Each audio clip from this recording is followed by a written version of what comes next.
हरे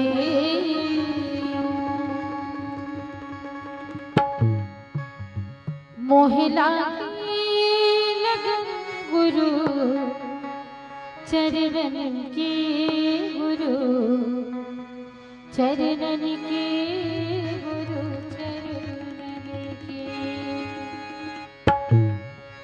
मोहिला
बोलिए लखन सिया रामचंद्र की जय। मधुर आवाज के धनी मृदु भाष्य उद्घोषक से हनुमत विचारक भागीरथ के प्रयास कर रामचरितमानस का आयोजन करने वाले आयोजन समिति के समस्त पदाधिकारीगण, समस्त राम भक्त श्रोताओं, माताओं, बहनों और कल के सुंदर भविष्य प्यारे प्यारे बच्चों, आप सबों के भक्त हृदय में विराजित मेरे आराध्य भगवान श्री राम जी और भगवती सीता जी के युगल चरणों गौरी महिला मानस मंडली रेगा कठेरा गुट्टर देही जिला बालोद छत्तीसगढ़ का सत सत वंदन। यो तो रामचरितमानस के अंतर्गत 7 कांड और तुलसी कृत रामायण के अंतर्गत 8 कांडों की जानकारियां मिलती हैं और इन तमाम कांडों के अंतर्गत जितना भी दोहा, चौपाई, सोरठा, छंद और श्लोक मिलते हैं वो सारे के सारे मंत्र हैं और उन्हीं मंत्रों में से हमने चुना है षष्ठम सोपान लंका कांड का दोहा क्रमांक 54। चर्चा रणांगन की है, रण क्षेत्र में युद्ध चल रहा है और इस युद्ध में मेघनाद द्वारा छोटे भाई लक्ष्मण जी को शक्ति लग चुकी है जिसके तहत वो मूर्छित अवस्था में है। मेघनाद उठाने की कोशिश कर रहे हैं, केवल मेघनाद क्यों, उसके जैसे 100 करोड़ और। गोसाई जी लिखते हैं मेघनाद समकोटि सत जो इधर रहे उठाए जगदाधार शेष किमी उठे चले खिसियाए। तो क्या लक्ष्मण जी महाराज उठते हैं? और नहीं उठते तो क्यों नहीं उठते? कारण क्या था शक्ति लगने का? इन सारी बातों की चर्चा आपके बीच होगी, लेकिन सिर्फ चर्चा, क्योंकि कथा में कह नहीं सकती। कथा तो पूर्व में 4 कथावाचकों ने कही है। भगवान भोले शंकर जी ने माता पार्वती जी से, याज्ञवल्क्य जी ने भरद्वाज जी से, काकभूषुंडी जी ने गरुड़ जी से और गोस्वामी तुलसीदास जी महाराज ने समस्त संतों से। मैं बस उन्हीं का नकल मार लेती हूँ। कैसे? तो जो भी दोहा और चौपाई के नीचे टीका में लिखा है बस उसी पर चर्चा करते हूँ। ना मुझ में साहस है नई कथा रचना करने की और ना ही सामर्थ्य नई कथा कहने की, इसलिए केवल चर्चा। लिखते हैं ना गोस्वामी जी, एक घड़ी आधी घड़ी आधों की बुनियाद, तुलसी चर्चा राम के कटे कोटि अपराध। तो आइए अपने अपराधों को मिटाने के लिए बोडरा में बह रही मानस के इस पावन धार में डूब जाएं और अपने जीवन को कृतार्थ कर लें। हमारा उद्देश्य है देश प्रेम के साथ मानस का पठन और पाठन। इसीलिए अपने भारत की पावन माटी को वंदन करते बस यही कहूँ कि ज़मीं सलाम तुझे, ऐ मेरी भारत की पुण्य भूमि सलाम तुझे और तेरी बहारों को, तेरे फलक को, उन शहीदों जैसे चांद और सितारों को।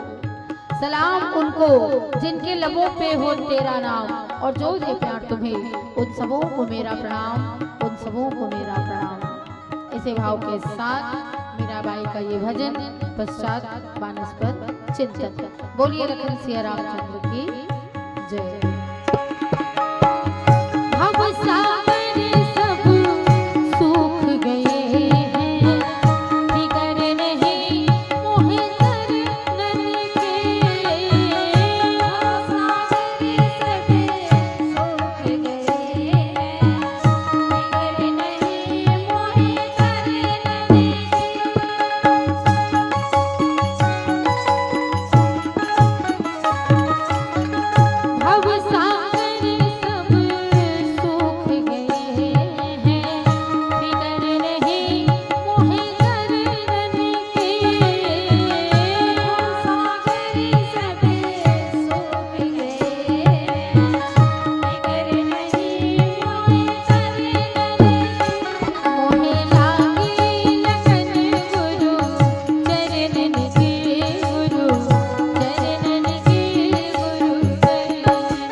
गुरुर्ब्रह्मा गुरुर्विष्णु गुरुर्देवो महेश्वर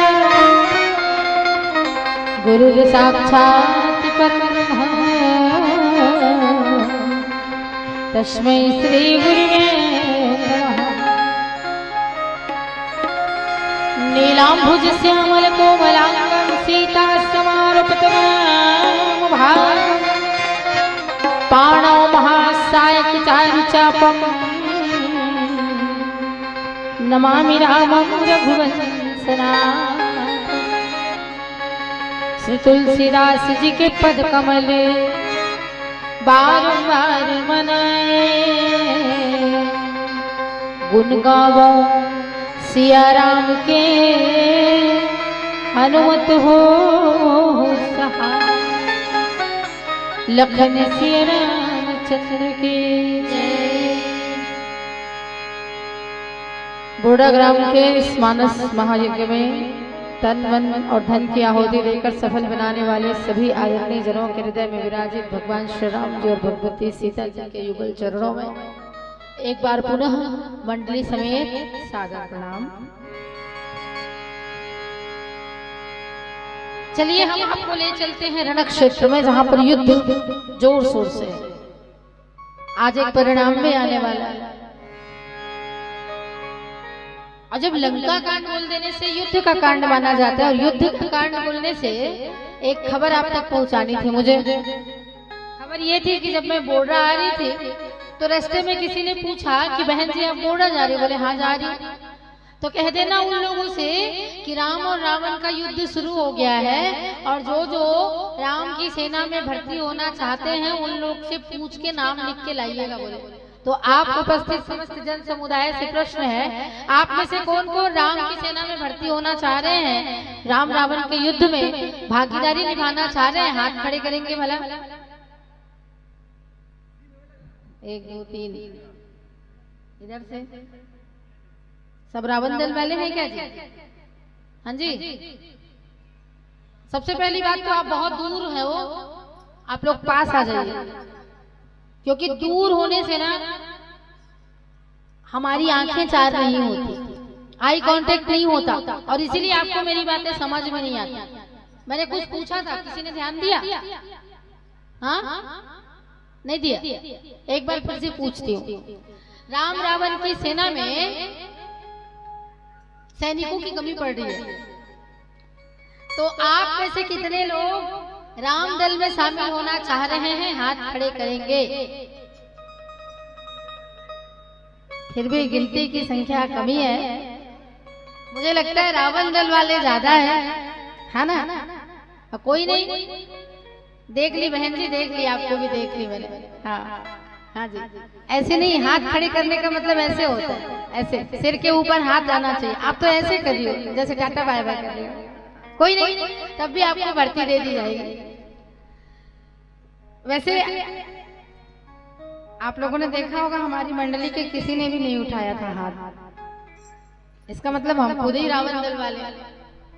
और रावण दल वाले होने का सबसे बड़ा फायदा, जो राम दल वाले हैं वो तो तरेंगे, कोई दो मत की बात नहीं है, लेकिन आपसे पहले हम तरेंगे इसका दावा करते हैं। कैसे? अरे भगवान आएंगे, आने के बाद हम पापियों पर बाण चलाएंगे तो हमारा पहले कल्याण होगा आपसे। इसलिए जो रावण के सैनिक है वो मेरे पीछे आ जाए, क्योंकि सबका नेतृत्व मैं करूंगी। तो चलिए रण क्षेत्र में चलते हैं, जहाँ पर मेघनाद लंकेश रावण का बड़ा बेटा है, और लक्ष्मण जी जो हमारे भगवान श्री राम जी के छोटे भाई हैं, दोनों का घमासान युद्ध हुआ। और इस युद्ध में एक शक्ति जिसका नाम है वीर घातनी शक्ति, उस वीर घातनी शक्ति से लक्ष्मण जी पर प्रहार हुआ।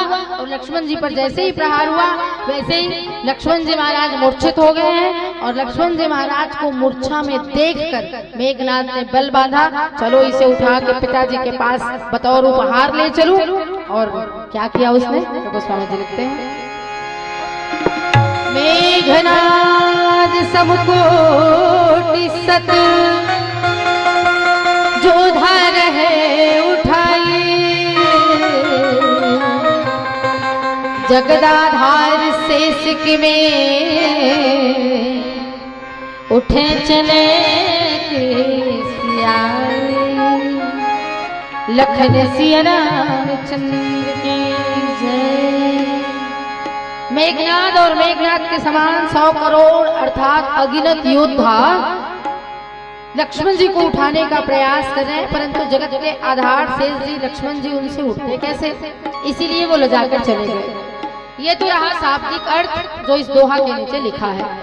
पूज्यपाद गोस्वामी तुलसीदास जी महाराज की वो दो पंक्तियां जिसमें वो कहते हैं, हरि अनंत हरि कथा अनंता, कहीं सुनई बहुविधि सब संता, और जागी रही भावना जैसी, प्रभु मूरत देखे दिन तैसी। इन्हीं को आधार मानकर मिले प्रसंग पर चर्चा करने का प्रयास कर रही हूँ। मेघनाद।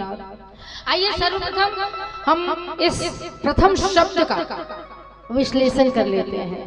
कौन है ये मेघनाद? अगर उनके परिवारजनों से परिचय दिया जाए तो लंका के अधिपति लंकेश रावण का बड़ा बेटा अर्थात युवराज है मेघनाद। रावण और मंदोदरी का प्रथम पुत्र है मेघनाद, और सुलोचना का पति है मेघनाद। लेकिन इनके अलावा हर व्यक्ति का एक अलग परिचय होता है, खुद का, जो उसने खुद किया होता है, उसके आधार पर लोग उसको पहचानते हैं। तो मेघनाद कौन है? तो मेघनाद है इंद्रजीत। इंद्र को जो जीत सकता है उसे इंद्रजीत कहते हैं। आप लोगों ने सामान्य हाथी तो देखा ही होगा, जो हमारे गलियों में गांव में आज से कुछ साल पहले आया करते थे, अब तो महावत लोग लाते भी नहीं है। तो सामान्य 10,000 हाथियों का बल होता है एक गजराज में। अब गजराज किसे कहते हैं? तो जो युद्ध के मैदान में सबसे प्रथम में रहता है, जिसके ऊपर राजा या महाराजा सवारी करते हैं या सेनापति सवारी करते हैं, उसे गजराज कहते हैं। तो 10,000 हाथियों का बल होता है एक गजराज में, 10,000 गजराज का बल होता है एक एरावत में। एरावत हाथी उसे कहते हैं जो समुद्र मंथन के दौरान निकला हुआ था, जिसको इंद्र को दे दिया गया था सवारी के लिए। और 10,000 एरावत हाथी का बल होता है एक इंद्र में। ऐसे इंद्र को जीतने वाले को कहते हैं इंद्रजीत। तो ये मेघनाद कौन है? इंद्रजीत। अब मेघनाद ने क्या किया? लक्ष्मण जी को शक्ति मारी, और जैसे ही शक्ति लगी ना तो लक्ष्मण जी महाराज मूर्छित हो गए। और मूर्छित हो गए तो मेघनाद ने सोचा, मेरे पास तो मेरी भुजाओं में इतना बल है, तो मैं इसको उठा लूं और उठाकर पिताजी के सम्मुख ले जाऊं, और पिताजी से ये कहूं कि मैंने आपके लिए उपहार लाया हुआ है। मनुष्य जो होता है ना, उसकी कमजोरी को अगर आप अपनी हथेली पर पकड़ लो, उसके बाद आप उससे जो चाहे वो काम करवा सकते हो। तो उसने सोचा कि पहली कमजोरी राम की थी, सीता, जिसे मेरे पिताजी हर कर ले आए हैं, और दूसरी कमजोरी है उसका छोटा भाई लक्ष्मण, जो अभी मूर्छित अवस्था में है। तो इसे भी ले जाकर पिताजी के चरणों में डाल दूं, और उसके बाद पिताजी इसको देखकर खुश हो जाएंगे, और फिर राम हमारी मुट्ठी में हो जाएगा। ऐसा सोचने लगे। इंद्र को जीतने वाले इंद्रजीत ने उठाने का प्रयास किया। लक्ष्मण जी टस से मस नहीं हुए। मेघनाद समकोटि सत। अब बड़े बड़े राजा हैं, उनके बड़े बड़े योद्धा हैं उनकी सेना में, नारायणतक, अकंपन आदि आदि बड़े बड़े योद्धा, उन सब ने भी मिलकर उठाने का प्रयास किया। प्रश्न ये उठता है, लक्ष्मण जी महाराज अपने हाथ में नापो तो 7 बिता का हर व्यक्ति होता है, अपनी बिता में हाथ से नापो तो 3.5 हाथ का होता है, अंगुल से नापो तो 99 अंगुल का होता है। अब बताओ कैसे 100 करोड़ योद्धाओं ने कैसे लक्ष्मण जी को उठाने का प्रयास किया होगा। दूसरी बात, हमारे शरीर के हर व्यक्ति के शरीर में 3.5 करोड़ रोवे होते हैं, रोम छिद्र होते हैं। तो एक एक रोवे को भी ऐसे उठाया जाए तो भी 3.5 करोड़ ही उठाएंगे। परंतु गोसाई जी महाराज लिखते हैं 100 करोड़। प्रश्न उठता है 100 करोड़ कैसे? तो आपका ध्यान केंद्रित करूं उस प्रसंग की ओर, बालकांड के, जहां धनुष यज्ञ की रचना हुई थी जनकपुर में। और जनकपुर में जब धनुष यज्ञ की रचना हुई तो 10,000 राजाओं को निमंत्रण मिला था। एक एक राजा से नहीं उठा, तो 10,000 राजाओं ने मिलकर धनुष को उठाने का प्रयास किया। बताओ एक एक हाथ ही ऐसे लगाएंगे तो धनुष कितना बड़ा रहा होगा कि एक एक हाथ लगाने से भी 10,000 राजाओं के 10,000 हाथ, और दोनों हाथ लगाए होंगे 20,000 हाथ पूरा पूर गया होगा। ये समय और परिस्थिति के आधार पर छोटा और बड़ा होता था वो धनुष, ऐसा था। इसलिए दूसरी बात, वो अहंकार का धनुष था, और अहंकार से व्यक्ति उठ के जाता था, अपनी भुजाओं को दिखाता था, मेरे पास इतना बल है, मैं इस धनुष को उठा सकता हूँ। ठीक वैसे ही मेघनाद ने भी सोचा कि मेरे पास इतना अटूट बल है तो मैं इस लक्ष्मण जी को उठा सकता हूँ। उससे ना उठे। तो और जो लोग थे उसने भी कहा हमारे पास भी बल है, चलो भैया मिलकर उठाते हैं। सबने उठाने का प्रयास किया लेकिन नहीं उठे। लक्ष्मण जी कौन है? बोले जगदाधार, मतलब जगत के आधार। अब जगदाधार कहने से भी समझ में नहीं आती तो इसको कैसे समझेंगे? तो हम बालकांड की वो पंक्तियां उठाते हैं जहां पर यह लिखा हुआ है कि शेष सहस्त्र शीस जग कारण, सो अवतरियु भूमि भेटारण। लक्ष्मण जी कौन है? शेष है, सहस्त्रों शीस वाले शेष, जिसने पृथ्वी को अपने सर पे धारण किया है। शेष सहस्त्र शीस जग कारण, सो अवतरियु भूमि भेटारण। वो भूमि का भय हरण करने के लिए आए हैं। अब उसको कोई उठाए तो कैसे उठाएगा? शेष, पढ़ने वाली बेटियां बैठी हैं, पढ़ने वाले बच्चे बैठे हैं, जरा ध्यान देंगे। शेष गणित की भाषा में किसे कहते हैं? उस अंक को जिसको ना तो आप गुना कर सकते हो, ना भाग दे सकते हो, ना वो किसी से कटती है, ना छूटती है। अच्छा, जो जिसका कोई ना भाग दे होता है, ना गुणनफल निकलता है, उसे शेष कहते हैं। कहते हैं कि नहीं? शेष उसी कहते हैं ना। तो लक्ष्मण जी कौन है? वही शेष है, जिसको ना काटा जा सकता है, ना भाग दिया जा सकता है, ना गुना किया जा सकता है। अब उसको उठाने का प्रयास करें तो कैसे उठेगा भैया वो? दूसरी बात, कुर्सी को अलग से ऐसे उठा के आप सिर पे रख सकते हो, लेकिन मैं कुर्सी पे बैठूं और उसके बाद अपने आप को कुर्सी समेत उठाकर ऐसे सिर पे धारण कर लूं, कहूं तो कर सकती हूँ क्या? आप कर सकते हो क्या? नहीं। लक्ष्मण जी कौन है? जगत के आधार, मतलब जिसने धरती को धारण किया है शेष अपने सर पर, वो है। और धरती पे रहने वाले लोग इनको उठाने की कोशिश करेंगे तो कैसे उठेंगे भला? जगदाधार शेष किमी उठे चले खिसिया।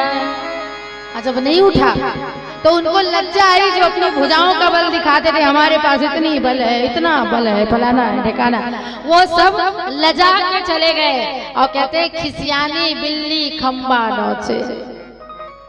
यानी एक दूसरे पर लांछन लगाना। तू तो बड़ा बलवान बनता था, तुझसे भी नहीं उठा। बोले तू भी तो बलवान बनता था, तुझसे भी तो नहीं उठा। बोले सब बलवान बनते थे पर किसी से नहीं उठा, क्योंकि लक्ष्मण जी महाराज शेष है।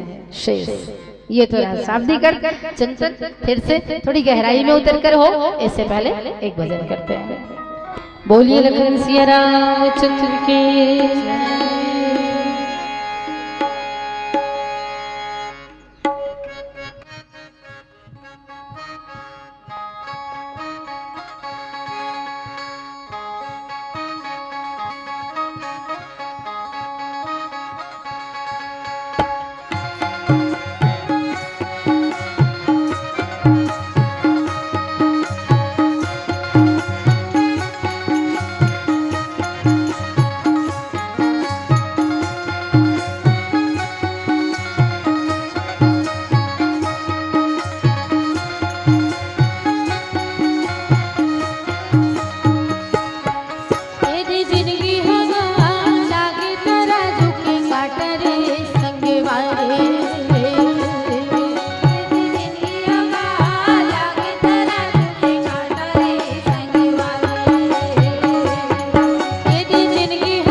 उद्घोष भगवान श्री राम जी करते हैं। लक्ष्मण जी को शक्ति लगी तो प्रश्न उठा कैसे और क्यों, जिसके लिए स्वयं भगवान राम कहा करते हैं कि जगमा सखा निशाचर जेते लक्ष्मण हनई निमिष महते थे।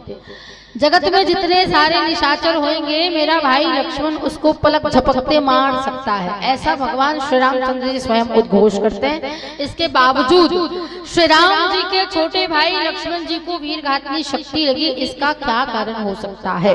तो आइए कुछ कारण हम मानस को आधार लेकर आपके बीच रखने का प्रयास करते हैं। सर्वप्रथम क्या कारण था? तो गोसाई जी लिखते हैं कि क्रोधवंत तब भयउ अनंता। लक्ष्मण जी महाराज क्रोधित होकर आगे बढ़े थे युद्ध के लिए। सबसे पहली बात, ये जो क्रोध है ना वो हमारे विवेक शक्ति को खत्म कर सकती है, हमारे सोचने समझने की क्षमता को नष्ट कर देती है। युद्ध के लिए जा रहे हो तो मन को शांत रख के जाना पड़ेगा, ठीक है? आपके भीतर जज्बात है, जज्बा है, युद्ध के मैदान में आपको सामने वाले को हराने का जज्बा होना चाहिए, तभी आप अच्छे सिपाही बन सकते हो। लेकिन इसका तात्पर्य ये नहीं कि आप क्रोध करो और क्रोध करने के बाद अपनी विवेक शक्ति खत्म कर दो और सामने वाले का बाण आए और आपको लग जाए। ये एक भाव हो गया। दूसरा भाव क्या था? तो दूसरा भाव ये था कि लक्ष्मण जी महाराज हर बार जीतते थे, हर बार, और कोई हर चीज में हर बार जीतने लगे तो उसके मन में कहीं ना कहीं कभी ना कभी थोड़ा ना थोड़ा अहंकार आ सकता है कि मैं तो हर बार जीतता हूँ। एक बच्चा हर साल मेरिट लिस्ट में पास हो रहा हो तो अपने सहपाठियों से ही अच्छे से बात नहीं करेगा, भैया मैं हर साल मेरिट लिस्ट में पास होता हूँ, मैं आप लोग से क्यों दोस्ती करूँ, आप तो गधे हो, ये कहकर वो अनदेखा कर सकता है। श्री राम जी ने कहा भैया तू हर बार जीतता है, एक बार हार भी जा, क्योंकि हार का स्वाद कैसे होता है ये भी चखना जरूरी होता है। कहीं ऐसा ना हो कि हर बार जीतते जाए और मन में अहंकार आ जाए, और मैं नहीं चाहता कि मेरा प्रिय लक्ष्मण अहंकार से ग्रसित हो। इसीलिए थोड़ी देर के लिए तू एक बार हार तो जा। यहाँ हार का मतलब मृत्यु नहीं है, केवल मूर्छित हुए। ये हो गया दूसरा भाव। तीसरा भाव ये है कि लक्ष्मण जी महाराज जानना चाहते थे कि मेघनाथ तुम्हारे तरकश में कितने सारे और कौन कौन से बाण हैं, वो सारे बाण तू निकाल, मैं भी तो देखूं भला तुम्हारे तरकश में कितने बाण हैं। एक युद्ध जैसे मल्ल युद्ध कहते हैं, दो लोग आपस में लड़ते हैं अखाड़े में, जिस तरह से दो लोग अपनी अपनी कुश्तियां दिखाते हैं वैसे।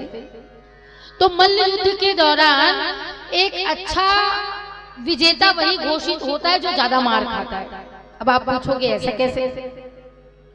तो पहले वाला जोश में भर भर के सामने वाले को मारेगा, दूसरे वाले को, और दूसरा वाला बेचारा मार खा के गिरेगा। पहले वाला जब मार के थक जाए और गिर जाए, उसके बाद दूसरा वाला पूरा बल लगा के एक बार उठेगा और एक घूसा मारेगा और सामने वाला धराशायी हो जाएगा। होएगा कि नहीं होगा? मेरी बात समझ में आ रही है ना? मैं जो बोल रही हूँ समझ में आ रही है ना? पहले मार खाए और उसके बाद अंत में एक ही घूसा से सामने वाले को धराशायी कर दे।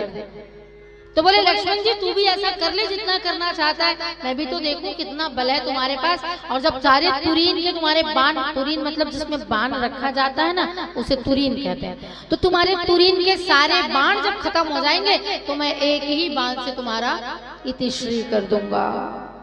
हमारी माताएं बहनें, आप जब चूल्हा जलाती हैं, चाहे गैस चूल्हा हो चाहे मिट्टी का चूल्हा हो, आप जब चूल्हा जलाती हैं एक पतीला या गंजी में पानी चढ़ाती हैं, पानी को इतना ही उबाल आने देना चाहिए, या दूध चढ़ाए तो दूध को इतना ही उबाल आने देना चाहिए कि वो केवल उबले, उफने मत। अगर उफन गया तो क्या होगा? आग बुझ जाएगी, है कि नहीं? तो लक्ष्मण जी महाराज ने कहा बेटा मैं वही आग हूँ, तू वही आग है और मैं वो पतीले का पानी हूँ। तू जल जितना जलना है, और जब तू जलते जलते मेरे ऊपर से उफान जब आएगा, मैं उफनूंगा, तब तू पूरी तरह शांत हो जाएगा। कई बार होता है ना, चावल पका रहे हैं और वो उफन जाता है तो हमारी गैस बंद हो जाती है या फिर चूल्हा पूरी तरह बुझ जाता है, तो वैसे ही तू भी बुझने वाला है। तो देखो कितना लौ है, कितना प्रकाश है, कितनी क्षमता है, कितनी शक्ति है तुम्हारे भीतर। ये भी कारण था। एक और बहुत मजबूत कारण था। जब भगवान राम वनवास यात्रा में गए थे तो वनवास यात्रा में उनको एक स्त्री मिली थी जिसका नाम है, जिसको जगत सबरी के नाम से जानते हैं। सबरी मैया ने भगवान राम को कंद मूल फल सुरस अति दिए, राम कहुआनी प्रेम सहित प्रभु खाए बारंबार बखानी। बहुत सारे कंद मूल और फल लाकर श्री राम जी के सम्मुख परोसा और श्री राम जी बड़े चाव से खा रहे, प्रशंसा कर रहे हैं, मैया बड़ा स्वाद है, कहाँ से लाई हो, कौन से जंगल से, कैसा पौधा रहता है, पहचान करा दो, अगर हमारी अयोध्या में होगा तो हम भी वहां से उखड़वा लाएंगे या तोड़ लाएंगे, बता तो दो मैया। ये पूछ पूछ के प्रशंसा कर करके खा रहे हैं। बगल में लक्ष्मण भैया खड़े थे। अब लक्ष्मण भैया को श्री राम जी ने कहा, भैया तू भी तो चख ले एक बार। कहीं कहीं पर ये किवंदती आती है, कथा आती है कि सबरी मैया ने चख चख के राम जी को खिलाया था। तो जब चख चख के खिलाया था, लक्ष्मण जी बगल में थे, तो श्री राम जी ने कहा, भाई तू भी खा ले। लक्ष्मण जी ने ले लिया और लेने के बाद खाया नहीं, उसको फेंक दिया। क्यों नहीं खाया? क्योंकि लक्ष्मण जी ने 14 बरस तक न खाने और न सोने का संकल्प लिया है, सौगंध लिया है माँ के चरणों को छू के, तो उन्होंने फेंक दिया उसको भगवान श्री राम जी और शबरी मैया के न देखते हुए। आदरणीय श्रोता समाज, अगर उसको लक्ष्मण जी महाराज खा लिए होते तो उनको ये वीरघातनी शक्ति भी कुछ ना करने वाली थी, लेकिन भविष्य में ये लीला जो होनी थी इसीलिए उन्होंने नहीं खाया। कैसे? तो आप अपने 0 से 5 साल तक के बच्चों को दिसंबर जनवरी के महीने में 2 बूंद जिंदगी की पिलाने जाते हैं। पिलाते हैं कि नहीं पिलाते? क्यों पिलाते हैं? ताकि भविष्य में उसको कोई परेशानी ना हो, शारीरिक रूप से उसको कोई परेशानी ना हो।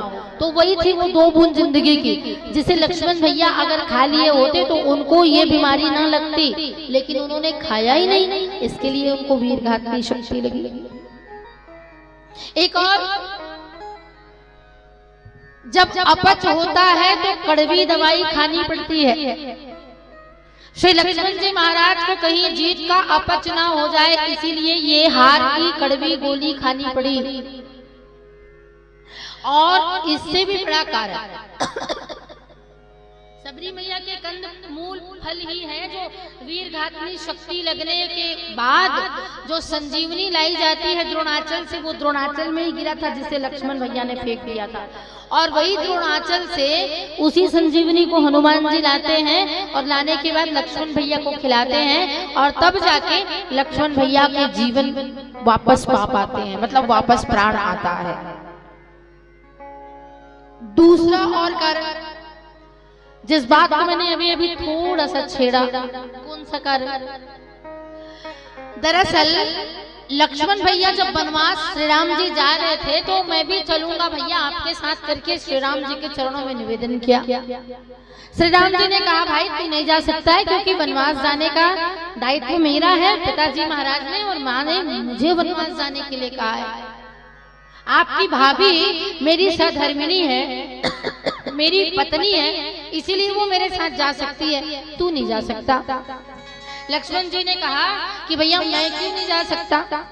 वो निवेदन करता है, एक कमरे में ले जाकर एक दीप जला देता है, अंधेरा कमरा रहता है, दीप जला देता है और भगवान के चरणों को धर के निवेदन करता है, हे घट घट के वासी कथी राम तोला,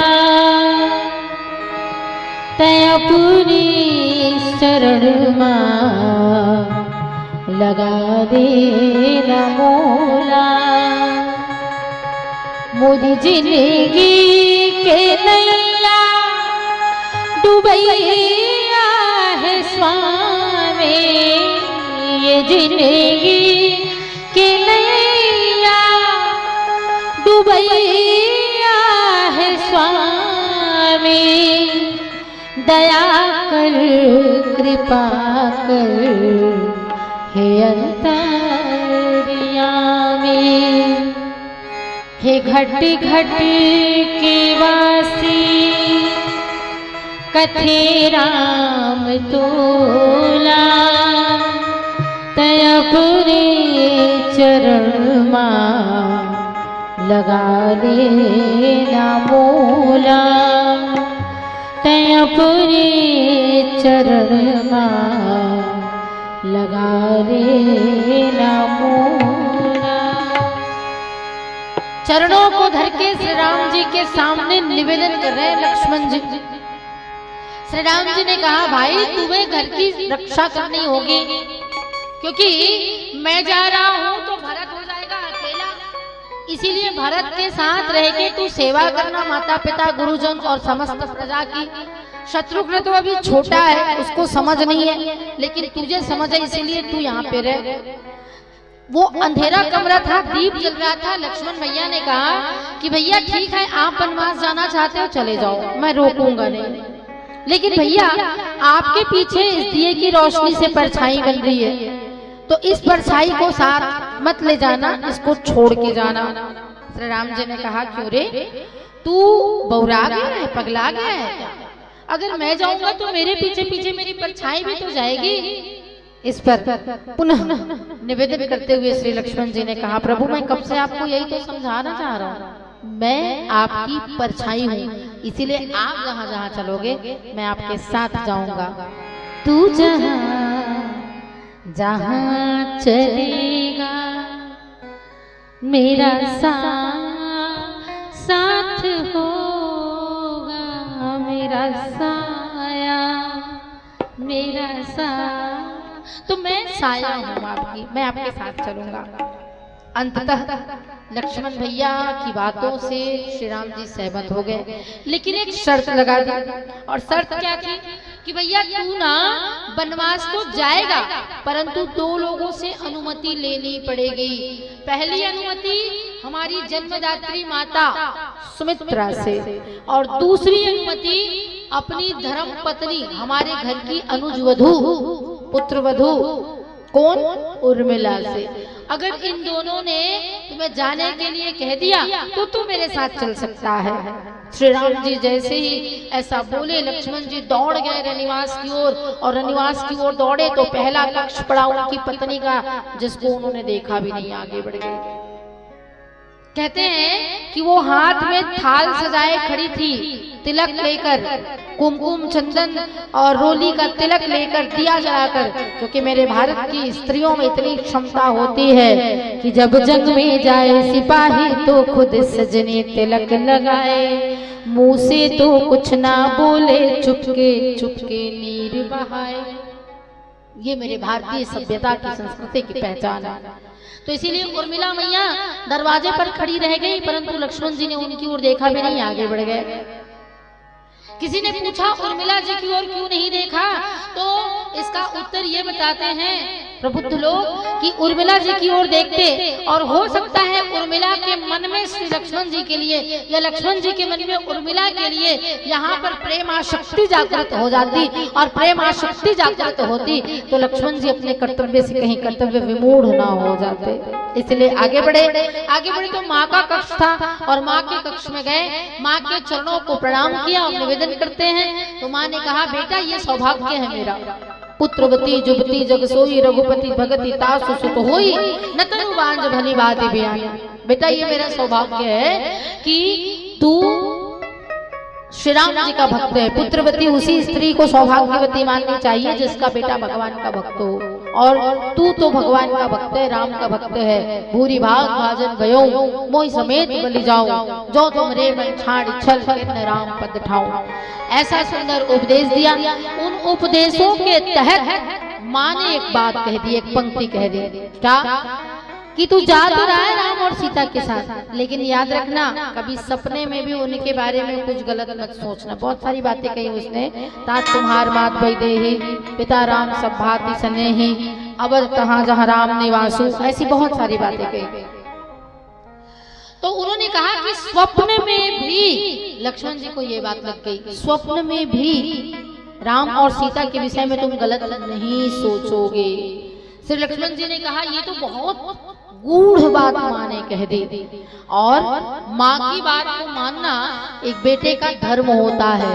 ये कहकर लक्ष्मण जी महाराज क्या करते हैं, इसका चिंतन हो एक भजन के बाद में। बोलिए लखन सिया रामचंद्र के जय। श्रद्धा रखो जगत के लोगों, अपने दीनानाथ पे लाभो हानि जीवन और मृत्यु सब कुछ उनके हाथ में। जानते हैं क्यों? क्योंकि मारने वाला है भगवान, बचाने वाला है भगवान, मारने वाला है भगवान, बचाने वाला है भगवान, मारने वाला है भगवान, बचाने वाला है भगवान, मारने वाला है भगवान, बचाने वाला है भगवान। बाल नवा का होता उनका, बाल नवा का होता जिनका रक्षक दया निधान, मारने वाला है भगवान, बचाने वाला है भगवान, मारने वाला है भगवान, बचाने वाला है भगवान।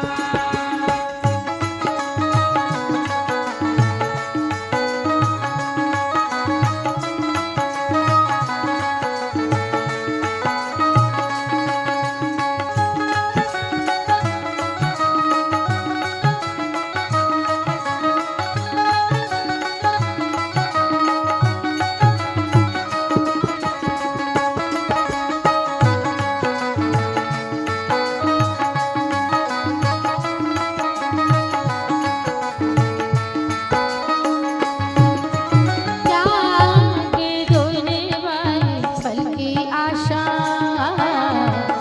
स्वार्थ बिना प्रीत जोड़ो। ओ त्यागे दोने वाली फल की आशा, स्वार्थ बिना प्रीत जोड़ो। ओ कल क्या होगा इसकी चिंता, जगत पिता पर छोड़ो। ओ कल क्या होगा उसकी चिंता, जगत पिता पर छोड़ो। क्या होनी है क्या अनहोनी, क्या होनी है क्या अनहोनी, सबका उनको ज्ञान, मारने वाला है भगवान, बचाने वाला है भगवान, मारने वाला है भगवान, बचाने वाला है भगवान।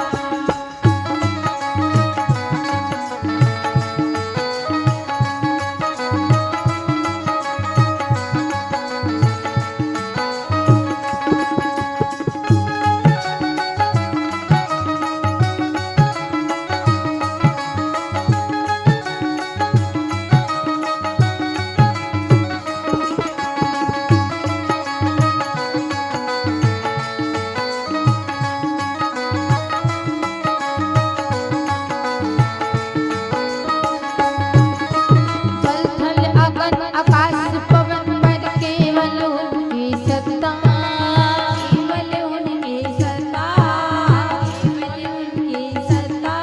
हाँ, जल थल अगन आकाश पवन पर केवल उनकी सत्ता, प्रभु इच्छा के बिना यहाँ तो हिल न सके एक पत्ता, हिल न सके एक पत्ता, हिल न सके एक पत्ता। उन्हीं का सोचा यहाँ पे होगा, उन्हीं का सोचा यहाँ पे होगा, उनकी शक्ति महान, मारने वाला है भगवान, बचाने वाला है भगवान, मारने वाला है भगवान, बचाने वाला है भगवान।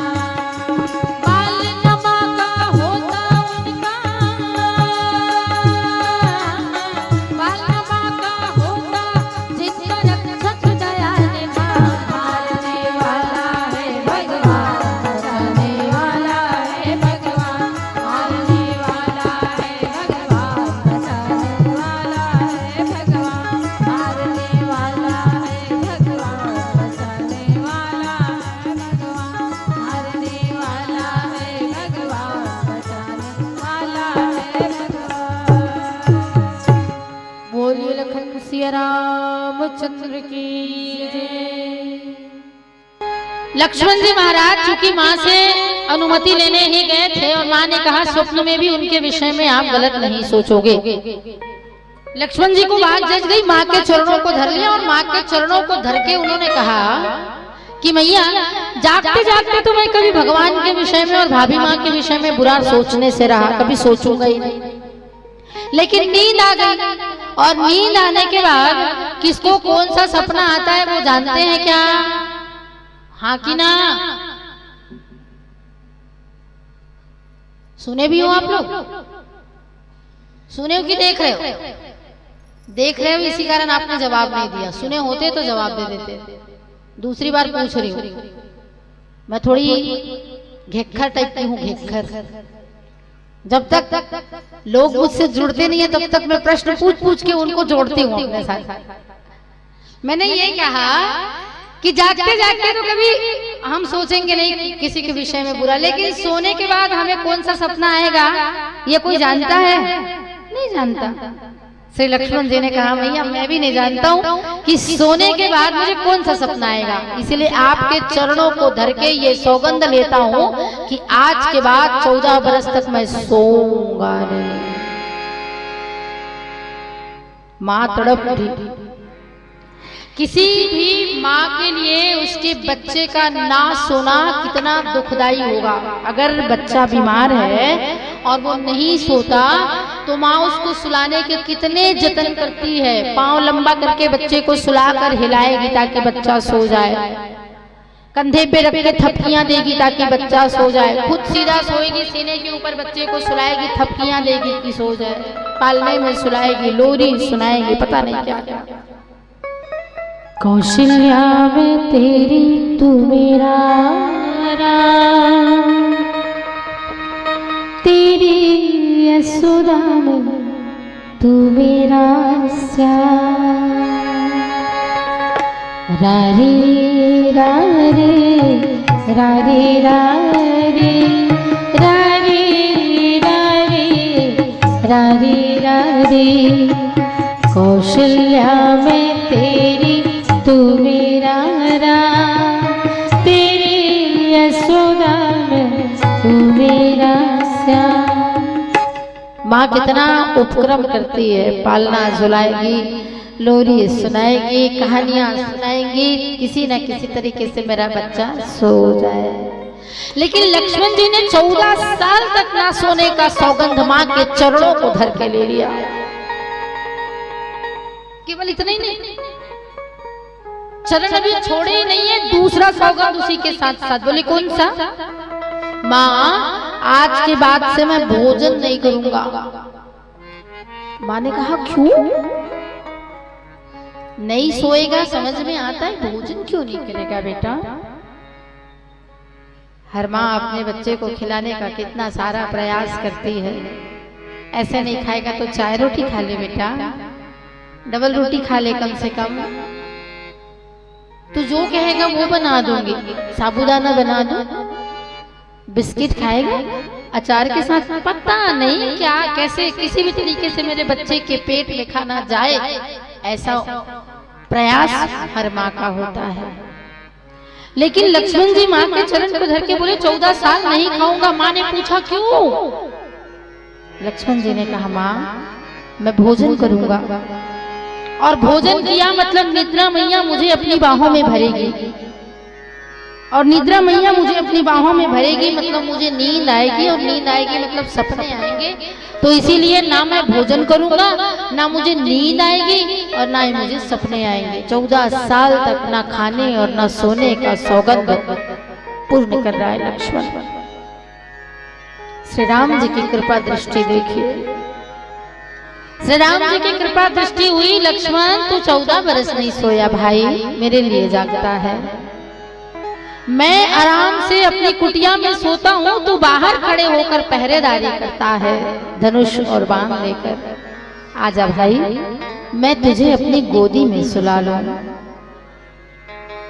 वीर घातनी शक्ति जब लगती है तो लक्ष्मण जी श्री राम जी की गोदी में सो रहे होते हैं। वो 14 साल की नींद को पूर्ण कर रहे होते हैं, पूरा कर रहे होते हैं। इसलिए लक्ष्मण जी को शक्ति लगी। एक और कारण शक्ति लगने का, लीला इस मंच पे चल रही है और हर व्यक्ति को अलग अलग पार्ट अदा करने के लिए दिया गया है। पार्ट अदा कर रहे हैं लक्ष्मण जी, तुम्हें मूर्छित होना है तो मूर्छित हो गए।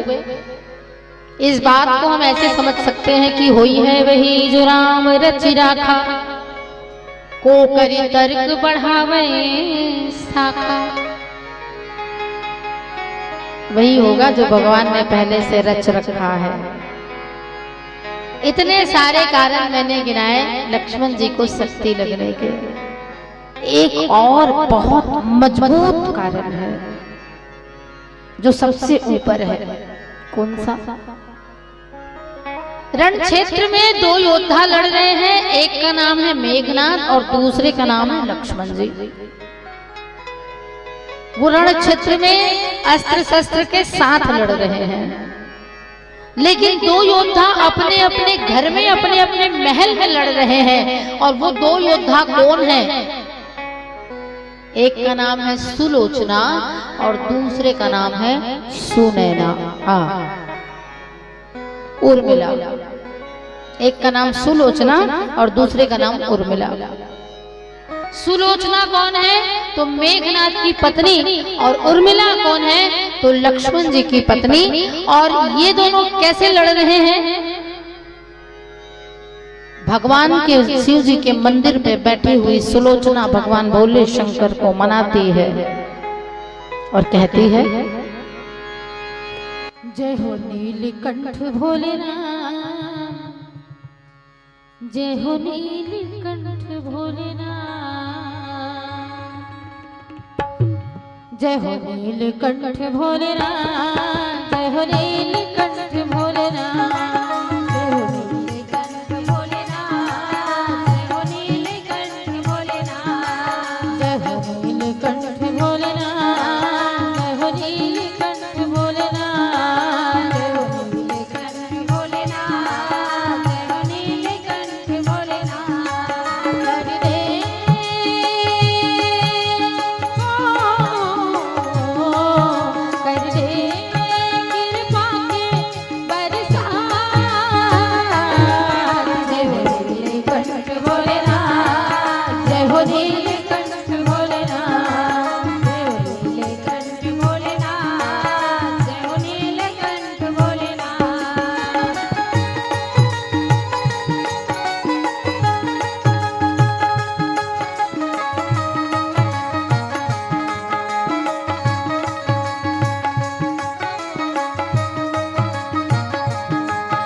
जहर से नीलकंठ नीला पर गे, नीलकंठ नाम धरागे, नीलकंठ नाम धरागे, भोला नीलकंठ नाम धरागे। चरण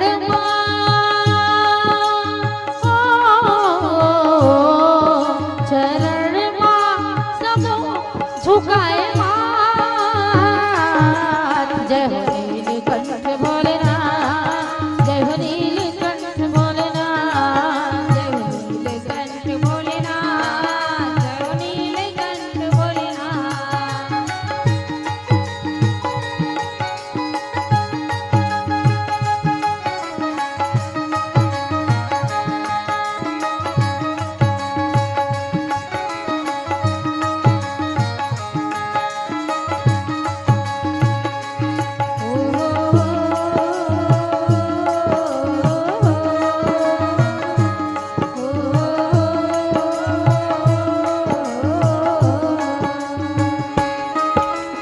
भोलेनाथ दयालु बाबा तोला सबो मनाथे, तोला सब मनाते, भोला तोला सब मनाते।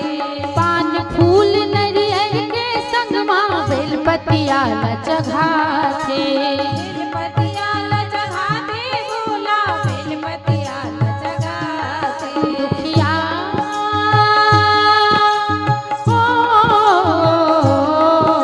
दुखिया मन के मुड़ी माँ रखते हाथ। जय हो नीलकंठ भोलेनाथ, जय हो नीलकंठ भोलेनाथ, जय हो नीलकंठ भोलेनाथ, जय हो नीलकंठ भोलेनाथ। कर दे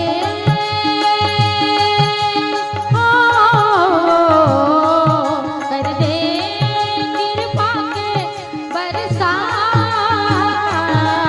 जय हो नीलकंठ भोलेनाथ, जय हो नीलकंठ भोलेनाथ, जय हो नीलकंठ भोलेनाथ, जय हो नीलकंठ भोलेनाथ, जय हो नीलकंठ भोलेनाथ, जय हो नीलकंठ भोलेनाथ, जय हो नीलकंठ भोलेनाथ, जय हो नीलकंठ भोलेनाथ। बोलिए भूत भावन भगवान भोलेनाथ की जय। अब भगवान के मंदिर में बैठे बैठे सुलोचना भगवान भोले शंकर से निवेदन कर रही है, हे भोलेनाथ आप देवाधिदेव महादेव हैं, देवताओं में सबसे ऊपर आपकी गणना होती है। मेरे पति भी योद्धा हैं आपकी कृपा से। आज वो रण क्षेत्र में युद्ध करने के लिए गए हुए हैं और हर स्त्री की तरफ मेरे मन में भी ये भाव है कि मेरे पति को आप विजयश्री दिलाएं।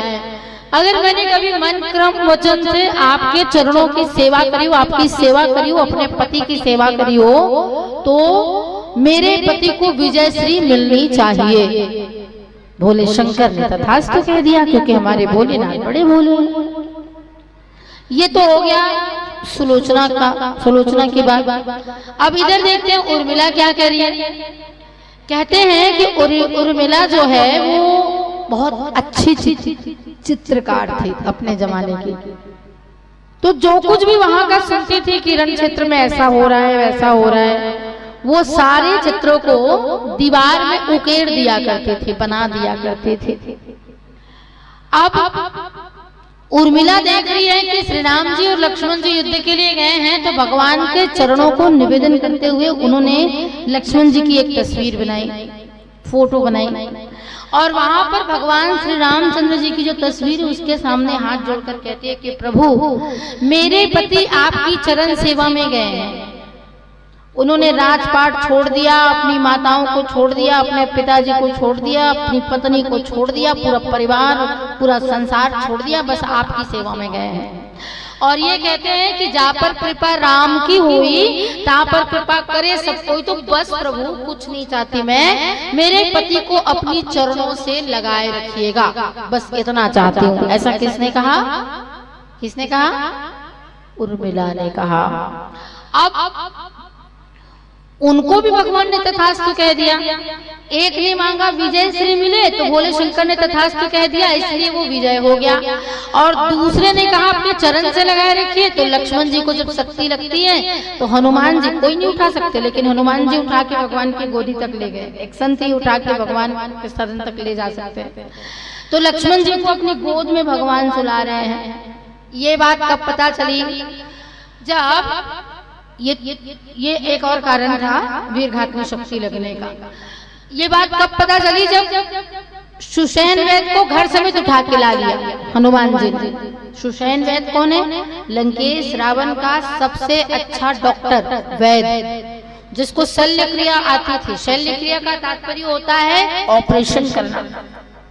जो ऑपरेशन करना जानते थे, जो सबसे बढ़िया सर्जक थे, उनको उठा के ले आए घर समेत। जब लक्ष्मण जी को शक्ति लगी तब सुषेण वैद ने नाड़ी छुई और नाड़ी छूने के बाद बताया कि भैया अगर रात के रात इसके लिए संजीवनी ला दी गई तब तो लक्ष्मण जी बचेंगे, अन्यथा नहीं बचेंगे। अब कौन करेगा? तो प्रश्न का उत्तर हनुमान जी महाराज के ऊपर सौंप दिया गया। हनुमान जी महाराज उड़ गए और द्रोणाचल धर के ले आए। संजीवनी की पहचान बताई थी, तो संजीवनी वहां पर 7 प्रकार की थी और सारी संजीवनियों का जो पौधा है वो चमक रहा था। इसीलिए उनको कंफ्यूजन हो गया, इसको ले जाऊं और ये सही ना निकला, इसको ले जाऊं ये सही ना निकला, तो फिर कितनी बार आऊंगा जाऊंगा। इससे अच्छा पूरा द्रोणाचल उठा के ले आए। और जिस मार्ग से आ रहे थे, जिस मार्ग से गए उस मार्ग को छोड़ दिए, दूसरे मार्ग से आ गए। दूसरे मार्ग से आए तो रास्ते में पड़ा अयोध्या नगर। अयोध्या नगर में अर्धरात्रि तक कौन जग रहे थे? भरत भैया जग रहे थे। और निश्चर अनुमान करके, निशाचर अनुमान करके, बिन फर सहायक मारे चाप श्रवण लगी तान, बिना फर के बाण मार दिया ऊपर। अब बिना फर के बाण मारा, बिना फर मतलब बिना नोक वाला। अब बिना नोक वाले बाण में वो पर्वत अटक गया और हनुमान जी नीचे गिर गए, राम राम कह गए। और जैसे ही नीचे गिरे हनुमान जी, भरत जी को लगा अरे ये तो मेरे प्रभु का भक्त लगता है, इससे पहले भेंट नहीं हुई थी उनकी। ये तो मेरे भगवान का भक्त लगता है, जो मूर्छित अवस्था में भी, निद्रा अवस्था में भी भगवान का नाम ले रहा है। ये कहकर उसकी जल्दी से तंद्रा भंग करी गई, उसकी मूर्छा भंग करी गई। और जब मूर्छा भंग हुई तो सबसे पहले हनुमान जी का प्रश्न उठा, आप कौन? बोले मैं भरत हूँ, श्री राम जी का छोटा भाई, उनका सेवक हूँ। आप कौन? बोले मैं हनुमान जी हूँ, हनुमान हूँ, प्रभु श्री राम जी का सेवक हूँ और उन्हीं की सेवा करने आया हुआ हूँ। भरत भैया आप आधी रात तक क्यों जग रहे हो? क्यों जगते हैं लोग आधी रात तक? आजकल तो एक बीमारी है मोबाइल, इस कारण आधी रात तक जगते हैं।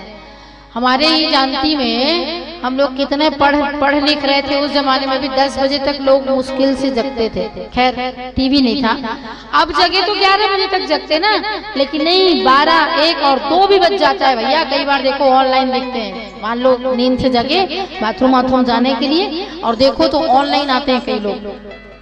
पता नहीं इतनी रात तक कौन किसके साथ क्या बात करते रहता है। खैर अपनी अपनी सोच है। तो बोले भरत भैया आप क्यों जग रहे हो? अब उस जमाने में मोबाइल तो था नहीं कि चलो भरत भैया मोबाइल चला रहे हो। उस जमाने में टीवी भी नहीं था कि भरत भैया टीवी लगा के देख रहे हो। तो वो रखवाली कर रहे थे। किसकी रखवाली? अयोध्या और अयोध्या की प्रजा की रखवाली। देखो जी, आपके खुद के पास अगर 10 लाख रुपया हो तो भी आपको चैन की नींद आएगी, लेकिन अगर पड़ोसी ला के 10 लाख रुपया दे दे और ये कहे आज की रात बस तो इसको रख लो, कल सुबह मैं लेके चला जाऊं या चली जाऊं, तब तक तुम इसकी रखवाली कर लेना करके, तो दूसरे का पैसा है करके आपको रात भर नींद नहीं आएगी। बोलो सही है कि नहीं है? सही है ना? इसलिए नींद नहीं आएगी क्योंकि अगर चोरी हो गया, अगर खो गया, अगर कोई ले लिया तो उसकी भरपाई मुझे करनी पड़ेगी। आपके पास भले ही 10-20 लाख रुपए की संपत्ति हो, गहने जेवर ये वो करके रहता ही है, लेकिन उसमें हमें कोई चिंता नहीं होती, परंतु किसी दूसरे ने रखवा दिया इसीलिए आपको रात भर नींद नहीं आती। भरत भैया इसलिए जाग रहे थे क्योंकि अयोध्या और पूरी अयोध्या की संपत्ति के साथ पूरी प्रजा क्या थी? बोले श्री राम जी की धरोहर थी। और वो कौन है? बोले वो केवल ट्रस्टी है, रक्षक है, रक्षा करने वाले हैं। इसीलिए वो रात भर पहरा देते थे, इसीलिए अर्धरात्रि तक जाग रहे थे। और अर्धरात्रि तक जाग रहे थे तो एक विशाल अंधेरा दिखा उन्हें, चंद्रमा की रोशनी हो और उसमें अंधेरा दिखे। भरत जी को लगा युद्ध मैदान में युद्ध चल रही है, ऐसा मैंने सुना है, और मैंने ये भी सुना है कि लंकेश रावण बड़ा मायावी है, तो कहीं अपने कोई मायावी सेना को तो यहाँ नहीं भेज दिया कि जाओ रे अयोध्या पर आक्रमण करना, और अयोध्या के लोग जब हताहत होंगे तो राम ऐसे ही मर जाएगा, ऐसा सोच के तो नहीं भेजे। तो उन्होंने अनुमान किया, और अनुमान हर बार सही सिद्ध होता है, ऐसा नहीं होता, इसीलिए उन्हें बिना फर के बिना नोक वाले बाण मारा। इसके पीछे दूसरा एक कारण तो ये था, दूसरा कारण ये था कि उनके पिता महाराज ने भी फर वाला बाण मार, मतलब नोक वाला बाण मार दिया था, जिसे कहते हैं शब्द भेदे बाण। और किसको मारा था? श्रवण कुमार को। और जब श्रवण कुमार को मारा था तो श्रवण कुमार के जीवन का अंत हो गया था। श्रवण कुमार के जीवन का अंत हो गया था, तो जिसके चलते उनके पिताजी को श्राप मिला था कि पुत्र के वियोग में हमारी मृत्यु हो रही है, उसी तरह से तुम्हारी भी मृत्यु होगी, ऐसे श्रवण कुमार के माता पिता ने श्राप दिया था। श्री भरत जी इस बात को जानते थे कि मेरे पिता ने जो गलती करी मैं उसे दोहराऊं ना, अगर ये भगवान का भक्त हुआ तो बच जाएगा, और अगर ये भगवान का भक्त नहीं हुआ तो भी मूर्छित होकर गिरेगा, उसके बाद इसको पकड़ लिया जाएगा। ये कहकर बिन फर सायक मारे चाप श्रवण लगी तान, कान तक खींच के मारा, और वो पर्वत उसी में अटक गया। हनुमान जी नीचे गिरे। हनुमान जी नीचे गिरे तो आपस में अब चर्चा शुरू हुई। चर्चा शुरू हुई तो एक बात दूसरे से तीसरे, तीसरे से चौथे, कहते कहते पूरे नगर में बात फैल गई। आधी रात के पूरे अयोध्या के लोग जैसे आप एकत्रित हुए वैसे एकत्रित हो गए। हनुमान जी महाराज बता रहे हैं, भैया भरत, युद्ध तो शुरू हो गया है, और आज एक घमासान युद्ध हुआ जिसमें श्री लक्ष्मण जी महाराज को वीरघातनी शक्ति लग गई है। जैसा नाम है वैसा गुण है, जो वीरों को आघात करे उसे वीरघातनी कहते हैं। तो लक्ष्मण जी मूर्छित अवस्था में हैं। सुषेण वैद्य ने बताया कि संजीवनी पिला देने से जाग जाएंगे, लेकिन संजीवनी मिलती थी द्रोणाचल में, इसीलिए मैं द्रोणाचल गया, मुझे पहचान नहीं थी तो मैं लेके आ गया। बोले भैया पहले ये तो बताओ वो पर्वत किधर है?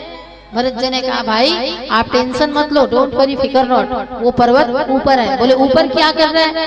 तो जिस बाण से मैंने तुम्हें मारा था ना, वो बिना फर वाला, बिना नोक वाला बाण था, वो जाके पर्वत को धारण कर लिए और आप नीचे गिर गए। हनुमान जी महाराज को छोटा सा अहंकार हो गया था, यहाँ पर सात्विक अहंकार कहते हैं।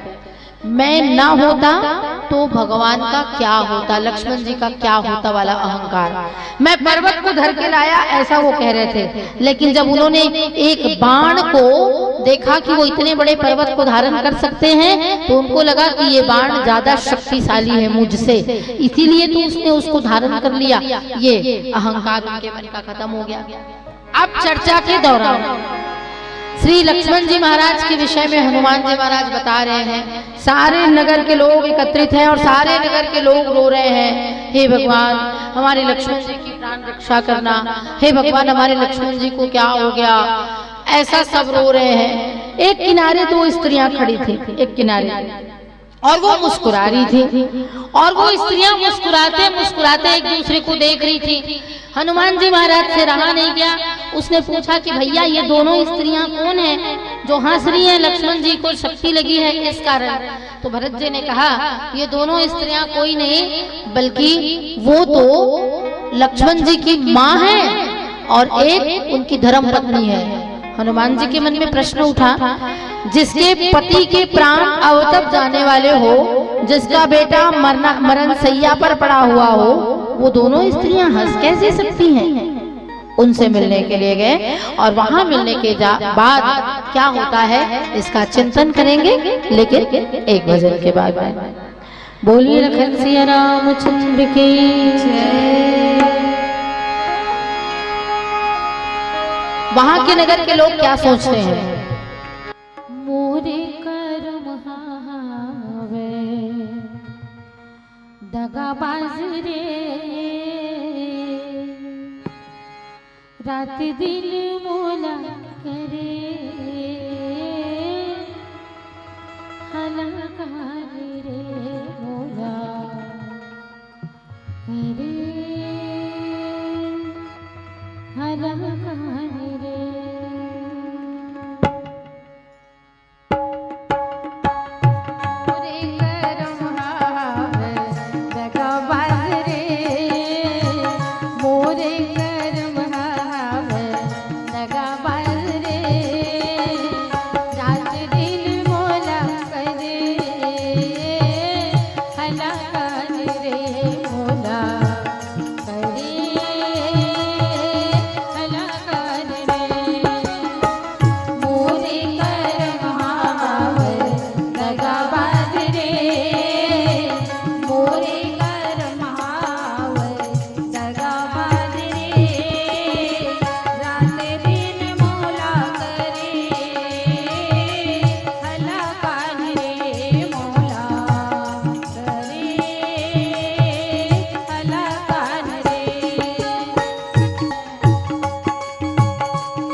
तो ये जो उर्मिला है और माता सुमित्रा है, वो दोनों मुस्कुरा रही थी। तो हनुमान जी उनके चरणों में निवेदन करने पहुंच गए, प्रणाम किया।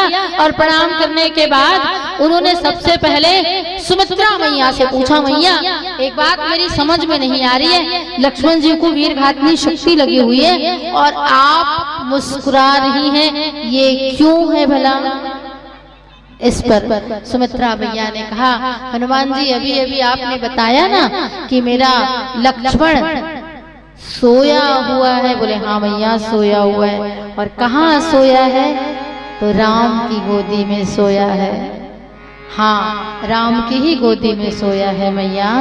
तो माँ ने मुस्कुरा कर कहा, जिसका बेटा रण क्षेत्र में गया हुआ हो, उस रण क्षेत्र में गए हुए वीर पुरुष के जब सीने में निशान पड़ते हैं घाव के, तो ये उनके लिए परम वीर चक्र की भांति होता है, इसलिए मुस्कुरा रही हूँ। दूसरा, मेरे बेटे ने 14 साल ना सोने का संकल्प मेरे पांव को धर के लिया है, लेकिन मेरा राम इतना प्रेम करता है अपने भाई से कि वो 14 साल की नींद को एक रात में पूर्ण करने के लिए उसे अपनी गोदी जैसा स्थान दिया है। अब बताओ, रोज मेरा बेटा जागता था और राम सोता था, आज मेरा बेटा सोया है और राम जाग रहा है, तो मैं क्यों रोऊं? ये मेरे लिए सौभाग्य की बात है। एक सत्य घटना बताऊं आपको। मैं 9वीं में पढ़ रही थी जब कारगिल युद्ध चल रहा था। उस कारगिल युद्ध में एक घटना हो गई थी। एक स्त्री का एक ही बेटा था और शहीद हो गया था। शहीद हो गया तो उसको गांव में लाया गया और गांव में लाने के बाद बढ़िया बैंड बाजा के साथ गाड़ी में उसकी शव यात्रा निकाली गई। आसपास के पूरे गांव के लोग एकत्रित हुए थे और बैंड बाजा में देशभक्ति गीत चल रहा था। आगे आगे वो शव यात्रा चल रही थी, ठीक उसके पीछे उसकी माँ थी और वो रो रही थी। जो अन्य स्त्रियां थी वो उनको ढाढ़स बनाती थी, मत रोइए बहन, आपका बेटा बहुत अच्छी मौत को प्राप्त हुआ है, मत रोइए। वो कई बार सुनी और कई बार सुनने के बाद उसने बैंड बाजे वालों को रोका, भैया थोड़ी देर शांत रहोगे आप लोग। और जो माइक बज रही थी वहां से एक ऐसा माइक मंगा और हाथ में पकड़ के बोली, इसलिए नहीं रो रही हूं मैं कि मेरा बेटा मर गया है। कौन कहता है कि मेरा बेटा मर गया है? मेरा बेटा मरा नहीं है, बल्कि अमर हो गया है, शहीद हो गया है। और शहीद की माएँ आंसू नहीं बहाती, इसलिए मैं उस लिए नहीं रो रही हूँ। मैं तो इसलिए रो रही हूँ कि मैं भगवान से कह रही हूँ कि भगवान आपने मुझे एक ही बेटा क्यों दिया? ऐसे 2-4 और बेटे दिए होते तो भारत माता की सेवा के लिए उन्हें भी न्यौछावर कर देती। ये सोचकर मैं रो रही हूँ। सुमित्रा मैया ने भी यही कहा, हनुमान अभी तुम वापस जाओगे और मेरे लक्ष्मण को कुछ हो जाए ना तो राम से कह देना अकेले वापस ना आए। जब तक मेरी पुत्र वधू को ना लेगा वो वापस अयोध्या में कदम ना धरे। क्या हुआ अगर मेरा लक्ष्मण वीर गति को प्राप्त कर लेगा तो शत्रुघ्न अभी भी है, मैं उसको भी तैयार करके भेज दूंगी। हनुमान जी महाराज नतमस्तक होकर लौटने लगे माँ के चरणों में। बोले माँ इतनी महान आप हो तो आपका बेटा महान तो रहेगा ही। बात अब उर्मिला जी की हो रही। उर्मिला जी के चरणों में निवेदन करके प्रणाम किया। उनसे भी पूछा, मैया आपके पति मरणासन स्थिति में है और आप मुस्कुरा रहे हैं, कारण क्या है? उर्मिला मैया ने कहा, हनुमान जी अभी अभी आपने बताया ना कि मेरे पति सो रहे हैं। बोले हाँ मैया सो रहे हैं। किसकी गोदी में सो रहे हैं? बोले राम की गोदी में सो रहे हैं। और कौन रो रहे हैं? बोले राम रो रहे हैं। अरे तो जिसके लिए जगत का पिता रोता हो उसके लिए मैं अपने तुच्छ आंसू क्यों बर्बाद करूं? इसलिए मैं नहीं रो रही हूँ हनुमान। और हाँ, अगर आपको 2-4 घंटे विश्राम करनी हो तो कर लो, मेरे पति को कुछ नहीं होगा, क्योंकि जिसके चरणों में काल रहा करते हैं उस महाकाल की गोद में मेरे प्रभु सोए हैं, मेरे पति सोए हैं। और दूसरी बात, सूर्य उदय से पहले आपको ये संजीवनी ले जानी है ना, पहले तो सूर्य भगवान हमारे आराध्य हैं, इसलिए उनके चरणों में निवेदन करूंगी कि वो ना निकले। लेकिन सूर्य अगर ये सृष्टि की संरचना का अगर वास्ता देंगे कि मैं रुक नहीं सकता हूँ, मेरी गति चलना है, तो चलिए। उसके बाद मैं देखूं कि एक स्त्री का सतीत्व उसको आगे बढ़ने से कैसे नहीं रोकता है, अर्थात मैं अपने सतीत्व के दम पर उनको रोक दूंगी। आप चाहें तो 2-4-8 घंटे विश्राम कर लीजिए, उसके बाद जाइएगा, सूर्योदय नहीं होगा, आप फिक्र मत करिए। ऐसा उच्च विचार माता उर्मिला का हनुमान जी महाराज ने देखा। ये कुछ कारण थे लक्ष्मण जी को शक्ति लगने के। गोसाई जी महाराज ने लिखा, इसीलिए मेघनाद समकोटि शत जोधा रहे उठाए, जगदाधार शेष किमे उठे चले खिसियाए। इस बात का चिंतन आपके बीच हुआ। मानस प्रेमी श्रोता समाज, कभी कभी हम भी हार मान जाते हैं, लेकिन ये भूल जाते हैं कि अच्छा हो चाहे बुरा हो, सब उन्हीं के हाथ में है, वही करते हैं। अच्छा हो रहा है तो हरि की इच्छा है, और बुरा हो रहा है, अच्छा हो रहा है तो हरि की कृपा है, और बुरा हो रहा है तो हरि की इच्छा है, ये मानकर उसे स्वीकार करना चाहिए। अब चलिएगा, आप सबसे विदा लेने का समय आ गया है। एक अंतिम भजन पश्चात आप सबसे सादर विदा लेते हैं। बोलिए लखन सिया रामचंद्र की जय। मेरी अभिलाषा छत्तीसगढ़, मेरी परिभाषा छत्तीसगढ़, मेरी है आशा छत्तीसगढ़। क्या लेकर जन्म दोबारा तुम आना चाहोगी छत्तीसगढ़? तो ये पुष्पा मिश्रा सीना ठोक के कहेगी, हाँ मैं जन्मूंगी फिर छत्तीसगढ़, मैं आऊंगी फिर छत्तीसगढ़, मैं आऊंगी फिर छत्तीसगढ़। भारत माँ के रतन बेटा बढ़िया यो रे, मैं छत्तीसगढ़िया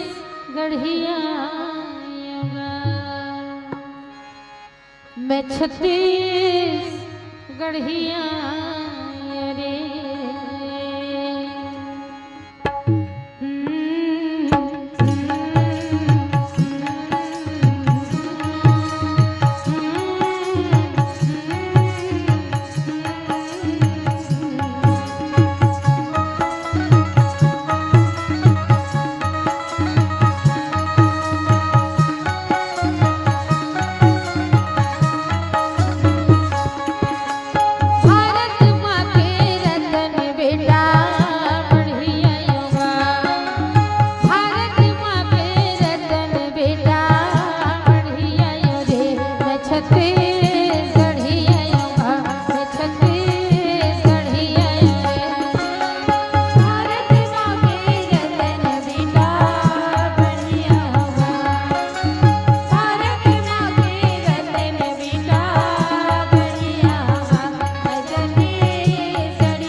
पहागे सुनत गारे कान पिरागे